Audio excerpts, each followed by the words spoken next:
Good morning to the vast majority of you, and good afternoon to folks in Europe, and welcome to a very special episode of The Angry Astronaut.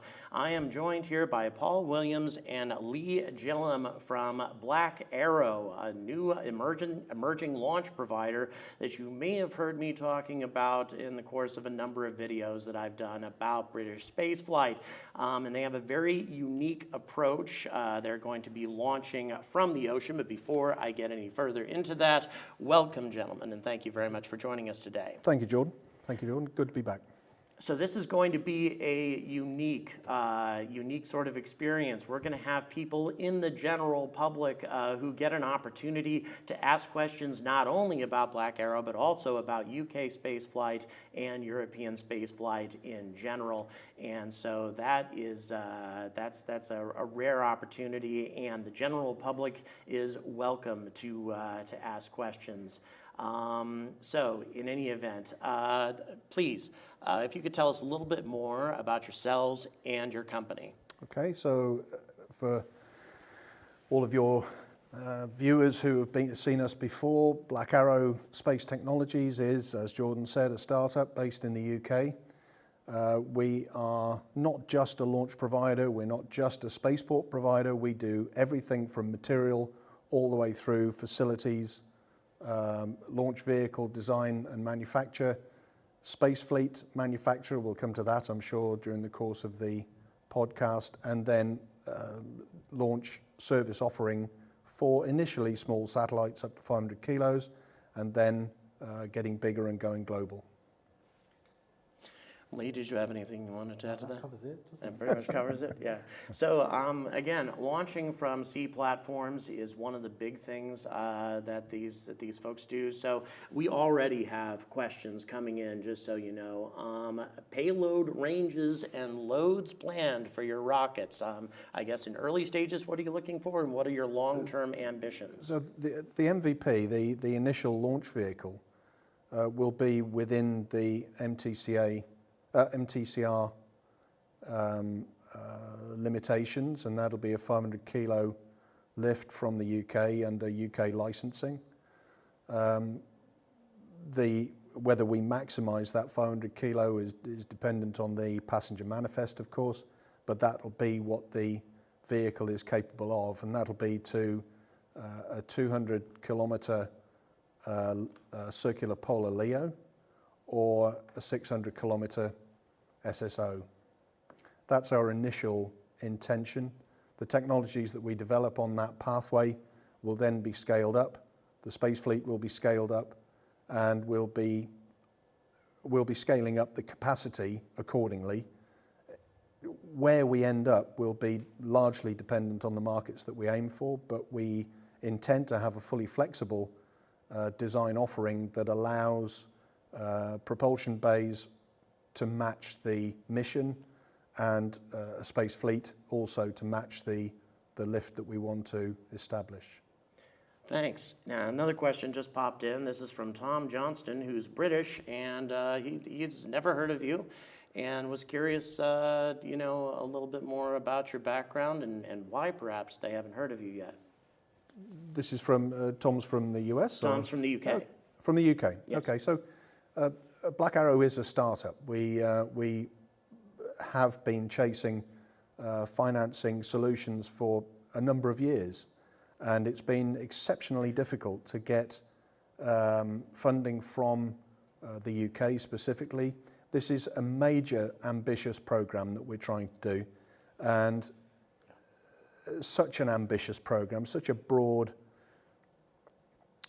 development offering has not been done in the UK before, and it's been, as I say, very tough to get investors to engage with us as a startup, where there's a lot of perceived risk at the front end, but there's a lot of expenses at the front end as well. A lot of our capex is needed at the front end. So it's a kind of investment need that doesn't match the risk appetite of the UK and Europe. It's just too big.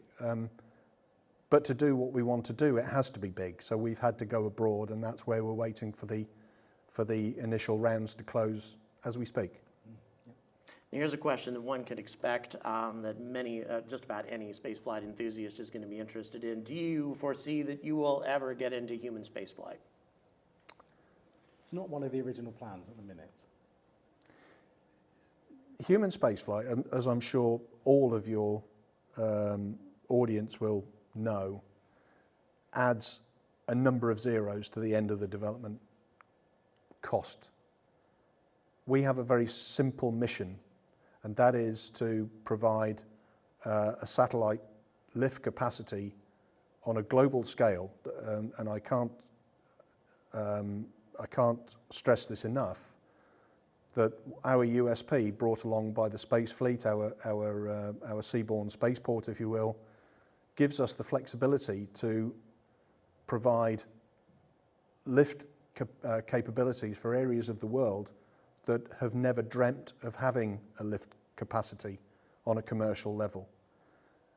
We think that's a niche that is worth fulfilling, especially when you consider Asia outside of China, Africa and South America are very underserved when it comes to local launch or regional launch capabilities, and we can fulfill that with the flexibility of the seaborne spaceport. Another question was asked that's kind of made the news lately, that the UK has ambitions as far as an orbiting solar farm is concerned. I guess number one, do you see that as being a feasible thing at all? And number two, if so, does Black Arrow want a part of that? So if you're asking me about the technology behind an orbiting solar farm, I'm not really the person to ask, but at the end of the day, solar signals, if you will, can be transmitted to the surface the same as anything else. I wouldn't like to be an aircraft flying through it, but I don't know. As far as the technicalities are concerned, I think there's a lot to be developed yet. There's a lot of concept to be worked out. Of course, we'll deal with any commercial customer, and I underline commercial. We are not going to support the weaponization of space. We will have customers who are military customers, government customers, but we will not weaponize space. And just out of interest, if you don't have any immediate questions, feel free to put in where you're checking in from as well. We have viewers right now as far away as Hong Kong who are currently watching at the moment, so that's a very exciting thing. Do you have any, I think, yes, we already asked the question about human rating. How far are you through the design stage? It's still at the concept stage. We have a lot of designs ready to go. Yeah. So there's sufficient for our design teams to be working on from the first day of engagement. We're not going to sit there with a blank piece of paper. And I'll come to something else just in a second as an addition to this. But the vehicle designs are largely dependent on the mission and trajectory analyses that we need to do at the early stage, but we do have a draft initial design for the MVP, the 500 kilo vehicle. What I will say is that we are doing things slightly differently in that we are not developing our own engines, we're not developing our own avionics, we're not developing our own tracking. We feel that there are sufficient commercial products and services out there that we can draw on.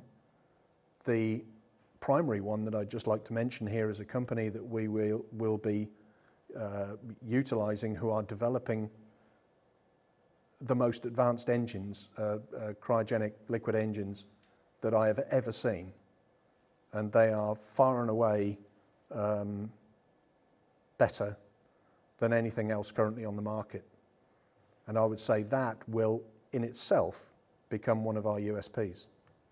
So the engines, we've had some discussions about that. So that's kind of one of the shortcut scenarios that we have right now is once we do, once funding is in place and that sort of thing, the development time will be cut significantly because of the fact that you have engines already either constructed or ready to go. So we've been really lucky that the engine company that we're in partnership with, and they are a strategic partner of ours, we've already signed MOUs with them. And we will have a joint venture established in the UK as a result of that partnership. They are already 4 years down their development track. They are already building test units and a test stand to be able to perform high thrust testing.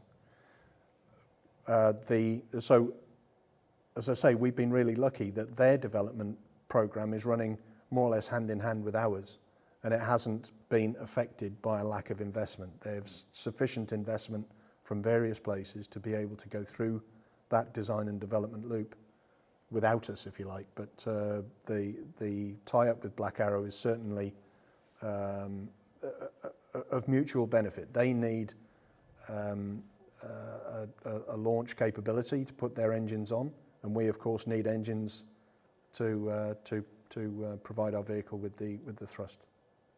So I guess another question, I think you kind of asked it, but this comes from India. What are your, in a perfect world, what are your long-term ambitions? If you had all the support that you want, and whatever customers you might want to have, what are your dream objectives in the future? I mean, obviously it's based on the market, but still, I'm sure there's got to be something you personally would love to see happen. Okay, we have, as I said before, Jordan, we have a global horizon. We will do all the R&D in the UK because it's one of the best places in the world to do this kind of innovative development. The government is very supportive of this, making this innovative development, although they won't pay very much for it. But our focus is on the global service. This is, as I've said before, this is a niche that we feel is heavily undersubscribed, and I think I'm right in saying that nobody else in the world could do this kind of service without having a seaborne space fleet and without having the licensing and regulation legislation behind it that the UK government has provided in the Space Industry Act. And I'm very thankful to the government for having done that in a relatively short period of time. But that also gives us access to British overseas territories, areas that we can operate through, friendly, let's say, free world Commonwealth countries that we can get together with. And on that front, we are in advanced negotiations with a Malaysian partner who we hope to have a declaration about in the very near future. Well, I can't wait to hear it. This comes from Darth Rust, as he calls himself. He's one of our biggest supporters on the channel and actually responsible for a lot of the content in terms of background and such. And he asks, what segment of the payload market are you anticipating demand from for a global service? Earth imaging, communications, research, or something else? And do you anticipate it differing by region? That's a great question. It's really quite easy to answer. Any payload, any passenger who needs a ride to orbit that is compatible with what we can offer from a size perspective, whether it's national, whether it's commercial, optical, communications, we want to support the environmental sciences as much as we can. We will be able to offer discounts for specific environmental missions. We've signed on just underlining a point on that front, we've signed up to the Climate Pledge recently, which Amazon has fronted up. This is a collective of a number of businesses around the world who will pledge to hit net zero. Net zero isn't a problem for the space launch business currently, of course, but it's a question of taking responsibility and having duty to consider the environment in all of our operations. And coming back to the space fleet again, going seaborne gives us a lot more sustainability in the environment than a lot of the challenging technologies. This is a personal question of mine, actually, since you're talking about environmental responsibility. Space debris, space junk, et cetera, is a particular issue that I focus a lot on. I guess number one, what is Black Arrow? What kind of engagement do you intend to have on that? And number two, what do you think can be done?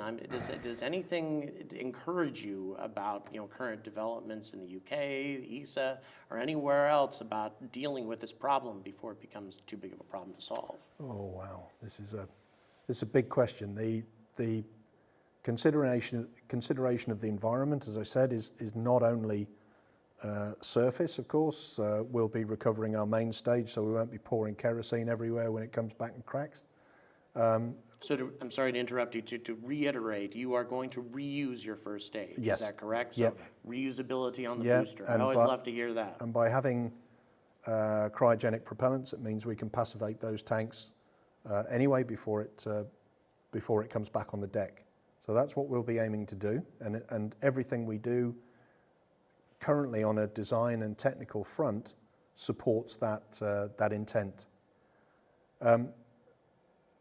By using the cryogenic propellants that we have in mind, we won't be introducing pollution, whether it be alumina or black carbon soot into the upper atmosphere, which is where we don't want it. Again, unlike many of our challenges. But also in orbit, we're not leaving main stages up there. We will try not to leave upper stages up there either. There is a certain amount of physical limitation of how much propellant we can put on board the upper stage to bring the upper stage back in the right place, but we will certainly be working towards getting an upper stage back. We have been advised not to try and bring a second stage back, an upper stage back that we can reuse, because it means developing heat shield technology, which is stepping a bit too close to ICBMs and issues along those lines. So we will be deorbiting, as we call it, the upper stage as soon as we can. And just have it burn up. And, yeah. And then finally, we have a certain, a pretty advanced network within Europe for demisable materials. So we're already working on a demisable propellant tank, using a properly demisable propellant tank, one that will vaporize to a level that it will fall apart on the way in and provide no safety issues. We won't be throwing carbon-covered tanks at farmers in the West Coast, for example, as one of our other competitors will attest to. Space is getting dangerous, not only from a debris perspective, but from an uncontrolled and unregulated traffic management that Black Arrow will be all over. We'll be supporting not only the climate pledge, of course, but we'll be supporting United Nations or IADC attempts to regulate that area. And I think it's for responsible providers to take the lead, because governments won't until industry does. And it's industry that's creating the debris, not governments. So, industry needs to pay attention to this and do stuff about it. As far as debris removal is concerned, that's a separate issue again, but we'll support any.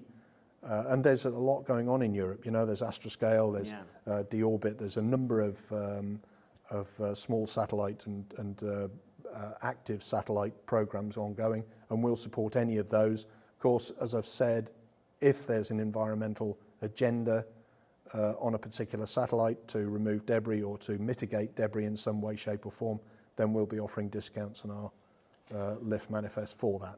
And by the way, just wanted to again thank all the viewers who are part of this right now. Please like, please subscribe. Thank you very much for your support in making all of this possible as we are broadcasting here from the United Kingdom. Next question coming from another British citizen who goes by the name of Tunster.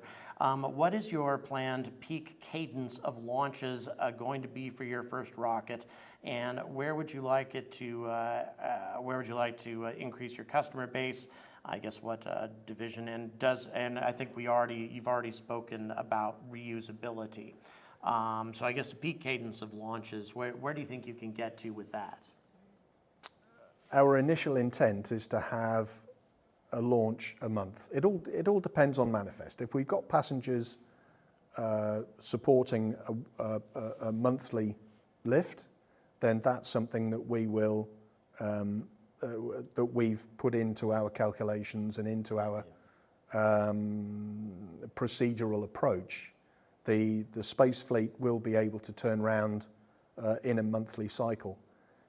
If there's sufficient passenger manifest to be able to, or passenger interest requiring a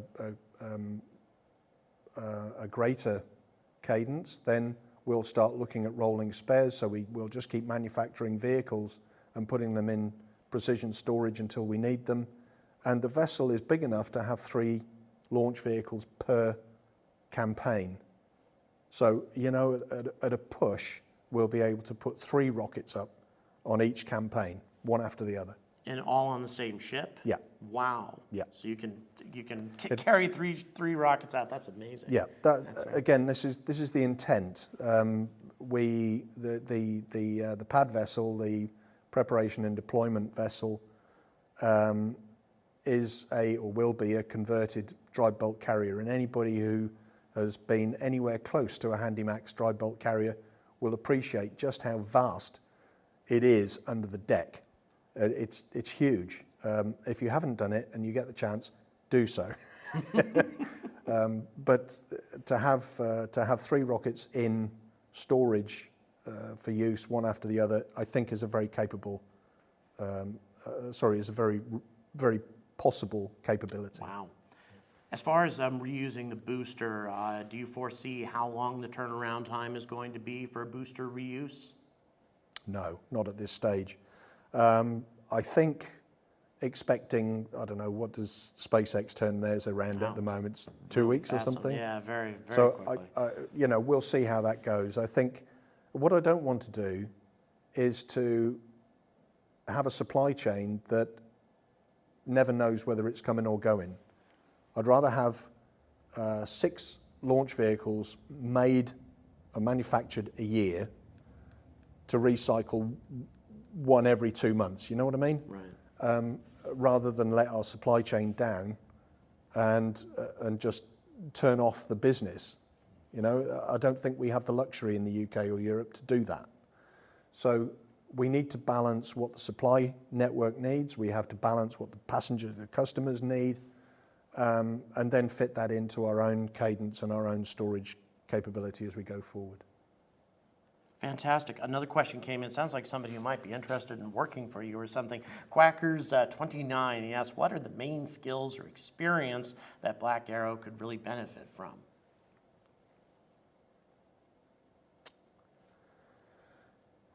Let's say you Where's get he calling from? enough funding. No idea. At the moment, I mean, it's a really good question, but I'm probably not going to answer it sufficiently well.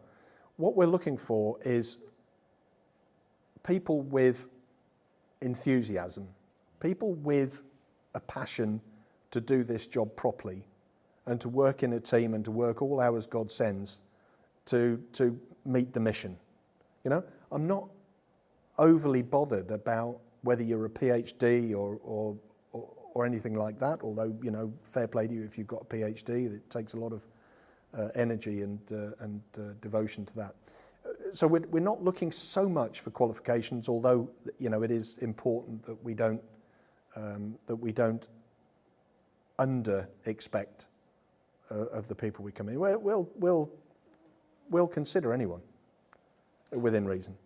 There's another question that was asked in regards to how much has the supply chain been disrupted, say due to COVID and Brexit? I mean, maybe not necessarily from yourselves, but and other launch providers as well. Got any word on that? You can do this. Yeah, it's obviously it's been disrupted. I think the main disruption was the silicon chip shortage. Made the biggest impact really. But I think COVID disrupted everything, so it was definitely going to have an impact on that. Things were picking up now. Yeah, I think there's a big risk currently from the invasion of Ukraine that sent gas prices and electricity prices through the roof. I think anybody who runs autoclaves or any high drain equipment or tooling are going to feel the pain of that. And in the composite world, of course, that's equally the case, as well as for companies who do forgings or machining or anything like that. So, but everybody around the world is feeling the same pain. Around the free world is feeling the same pain. But we will overcome it, as Lee said. This is something that we can build into our models already. We understand the shortages that could occur, and we just have to and hope that our customers are patient to understand, because they'll feel the same pain. Yeah, you just have to adapt. There's always a solution. That's right. So. There's always risk and there's always solution. A comment was just made about volume for you, Lee. Just so you know, Joel, a comment was made about volume for Lee. I mean, we're close to the end, unfortunately, of the Speak up. I think we kind of covered this, the potential turnaround schedule for first stage recovery, inspection, remounting. I think that was kind of, we kind of addressed I think that'll come clearer as we move into that kind of as time design. goes on. What's your opinion of the UK's space ambitions overall? Okay. Opinion time. Yes, it is. So, I think it's fair to say, first and foremost, that there is arguably nowhere better to develop a new commercial space sector than the UK. There is sufficient support from the government, there is sufficient support from industry, there's sufficient supply networks and supply interest from around Europe, from the States. We are currently at Spacecom, and if you looked into the hall, you would find at least 60% of the companies in that hall are American or non-British, let's say. Right. So there is a great deal of interest, and not only in the launch sector, of course. We've got Lockheed Martin, we've got Virgin Orbit down in Cornwall, but also from a support and from a satellite manufacturing perspective. It's a great place to do this kind of commercial business. How well we're doing at it, I can only guess from a promotion aspect.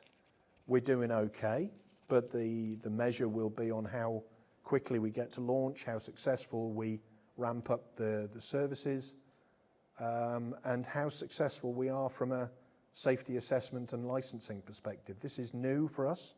We've done rockets before, back in the 70s, but they weren't flown from here.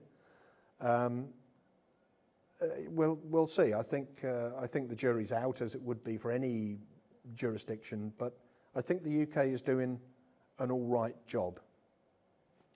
Well, this question comes from and this is actually kind of a loaded question because it's somebody who has some connections on the American side of the space industry. Is there anything that the space fan community, and you'll notice I'm not mentioning who it is, who can do to help Black Arrow further? The space, the space fan community, is there anything that we can do to help Space fan? Yes, as the fandom. Fan. Yeah, sorry. Space fans, fan. sorry. That we can do to help support Black Arrow and help you achieve your objectives financially or otherwise. Oh, don't mention financial. From a support perspective, anybody who has an interest to see the UK retake their place at the launch table, I would urge you to support through Angry's podcast or through any other podcast that may be available, or follow the various companies through their social media channels, especially Black Arrow's, I would say, because we are the most interesting provider on the block. And financially, I couldn't think of an answer to the financial question. If you want to send me $10 million, Elon, I'd be more than happy to take it off your hands. This is our last question. Apart from the engine partnership do you build and develop the majority of the rocket parts and software? If not, do you have any ambitions of going the route of SpaceX and making future rockets in-house? So this is half answered by what I said earlier on about having a supply chain that we could rely on, and to have a reliable supply chain. You know, the UK is a very good manufacturing base. It's a very good innovative base. It's a very good design and development base. But you can't have that reliability if you pick and choose, if you turn it on and off, if you say I want one that week and then not another for a year. You just don't get a good, reliable supply community by playing that game. It also means an awful lot of facility and an awful lot of employment that we just don't have. The expertise and the facilities are already there in external suppliers. Whether it's for engines, we have an avionics joint venture in South Wales. We have various partners around the world, and I'm just going to tell you, we've got propulsion partners signed up in Australia, New Zealand, India, and Europe. And that's the kind of community we want to build. We're not a single country, single jurisdiction company. We will be inclusive on the social, industrial, and political levels everywhere. Well, that's a great way to end. It's certainly a philosophy that I think a lot of us could get behind. Gentlemen, I want to thank you very much for joining us today. Paul, Lee, thank you so much. You're very welcome, Jordan. Very welcome. What an opportunity. Once again, everybody, thank you so much for tuning in. Please like, please subscribe, and remember, it's your support that made all of this possible in the first place. So thank you so much for all of that. And as always, until everybody has the same philosophy as Black Arrow does towards an aggressive campaign to exploit outer space, I urge all of you to stay angry about space.